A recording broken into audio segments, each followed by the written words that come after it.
নমস্কার, আমি স্মৃতিকণা ভাদুরী। আজ শোনাব আমাদের সকলের প্রিয় কবি বরুণ হালদারের প্রেমের কবিতা প্রিয়তম। তোমাকে পাইনি তা নয়, যতবারই পেয়েছি একান্তে, ততবারই আশা মিশে গেছে অসীমে কোটি কোটি কোষে। চেতনার চরম মুহূর্তের স্বাদের কথা সাধ করেও অক্ষরের অতীত। তোমাকে কাছে পেতে ছুটে গেছি সুদূর সুন্দরবনের গাঢ় সবুজে। ভরিয়ে দিলে আমার কাঙ্ক্ষিত বক্ষ তোমার স্বপ্নালু ঝুলি উজাড় করে।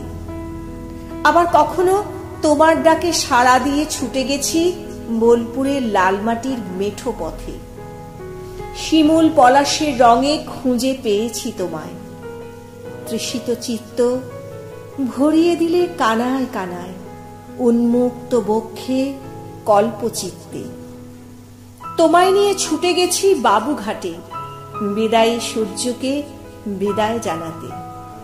আবার কখনো ইউনিভার্সিটির দ্বারভাঙা হলে বিশিষ্ট জনের সঙ্গে আলোচনা সভাতে।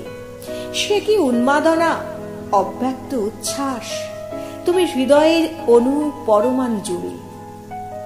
মনে পড়ে প্রথম যৌবনে শ্রাবণীর টিপটিপ বাড়িধারায় তোমায় নিয়ে ব্যস্ত ছিলাম, যখন বাঁকা চাঁদ আকাশে। তোমার সারা শরীরে আমার হাতের ছোঁয়ায় প্রেমের প্রবল ঢেউ উঠেছিল। সে ঢেউয়ে প্লাবিত হয়েছে আমার সমস্ত চৈতন্য। হয়তোবা তোমারও। চলমান জীবন পথে কোমল কাঁটাতার পেরিয়ে এগিয়ে গেছি শক্ত হাতে তোমার হাত ধরে। তোমায় ভালোবাসি, শেষ নিঃশ্বাসের আগেও তোমায় আরো সাবলীল ভাবে কাছে পেতে চাই। প্রতিবারের মতো তোমার নগ্ন দেহ সাজিয়ে তৃপ্ত হতে চাই অক্ষর অলঙ্কারে। তোমায় ভালোবাসি কবিতা, আজীবন ভালোবেসে যেতে চাই, ভালোবেসে যেতে চাই।